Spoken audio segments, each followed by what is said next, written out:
Assalamualaikum warahmatullahi wabarakatuh. Perkenalkan, nama saya Anissa Safina dari kelas 11-2, nomor absen 7, ingin menyampaikan hasil resensi dari buku yang saya baca.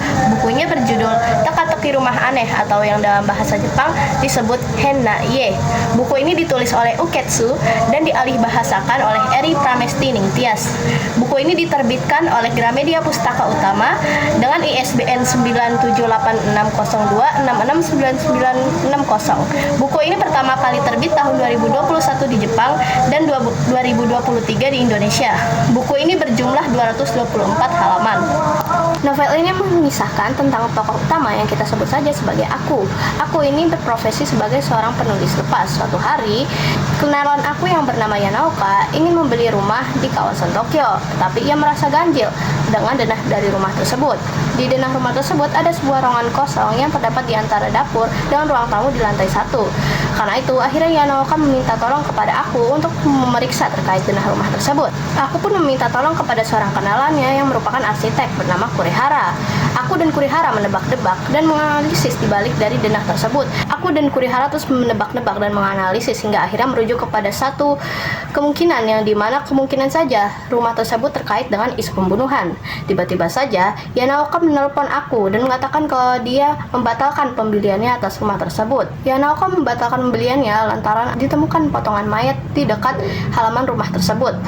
Karena itu, aku dan Kurihara pun akhirnya menghentikan penyelidikan mereka tentang denah rumah tersebut. Meski begitu, aku tetap penasaran dan akhirnya ia menulis sebuah artikel di internet tentang rumah tersebut. Setelah mempublikasikan artikel tersebut, aku mendapatkan email dari seorang pembaca yang ternyata mengetahui tentang rumah tersebut. Pembaca tersebut memiliki hubungan dengan keluarga pemilik rumah sebelumnya. Melalui informasi dari pembaca tersebut, akhirnya aku pun berhasil memecahkan misteri dari rumah tersebut. Keluarga pemilik rumah sebelumnya memiliki kisah kelam di mana mereka terpaksa harus melakukan pembunuhan atas dasar sebuah ritual.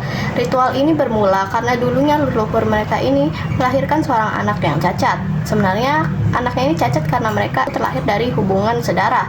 Namun karena sebelum kejadian tersebut terdapat sebuah insiden di mana istri dari ayah anak kembar ini bunuh diri dengan cara memotong tangan kirinya. Nah, karena itulah si ayah ini dia menganggap bahwa sepertinya anaknya ini terkena kutukan, dan karena itu mereka pun terpaksa untuk melakukan ritual tangan kiri di mana mereka harus mengumpulkan tangan kiri dari orang-orang. Ritual ini sebenarnya sudah berhenti semenjak anak kembar yang satunya cacat ini sudah meninggal. Namun karena setelah bertahun-tahun setelah itu, bibi dari pengirim email ini mengandung anak yang ternyata cacat tidak memiliki tangan kiri. Karena itu mereka terpaksa untuk melakukan ritual selanjutnya. Kakak dari pengirim email ini terpaksa untuk terlibat dengan ritual tersebut. Meskipun terjerat dengan ritual ini, mereka sebenarnya itu nggak mau untuk membunuh orang. Makanya ketika mereka diminta untuk memberikan tumbalnya, mereka memberikan tangan kiri dari orang yang memang sudah mati aja.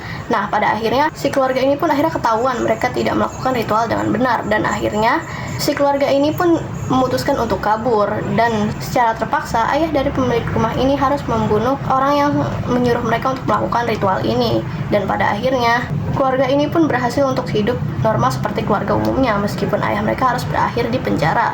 Alasan saya membeli buku ini yaitu karena saya menyukai cerita misteri, dan selain itu juga karena buku ini mengangkat tema tentang arsitektur. Ya, meskipun saya kurang tertarik, tapi dengan membaca ini saya tiba-tiba jadi tertarik aja begitu. Selain itu, alasan saya membeli buku ini juga karena buku ini sedang populer ya berapa bulan yang lalu sih. Tapi ya karena dulu buku ini banyak dibahas di mana-mana, jadi saya penasaran dan akhirnya membeli buku ini.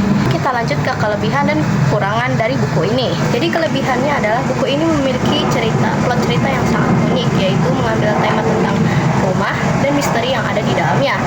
Lalu bahasa yang digunakan di novel ini juga sangat mudah untuk dipahami. Selain itu, karena novel ini mengambil latar di Jepang, pihak alih bahasa menambahkan sebuah catatan kecil di ujung setiap halamannya itu. Kalau misalkan ada istilah-istilah asing yang nanti di catatan kecil itu akan menjelaskan apa arti dari kata-kata asing tersebut. Buku ini juga memiliki harga yang cukup terjangkau karena harganya di bawah 100.000, yaitu 79.000. Untuk kekurangannya mungkin hanya dari plot ceritanya saja. Menurut saya, plot ceritanya ini di akhir-akhir ini sudah mulai kayak melenceng dari tema utamanya gitu loh. Kan awalnya ini ceritanya tentang misteri sebuah rumah. Nah, tiba-tiba ceritanya masuk ke masa keluarga gitu.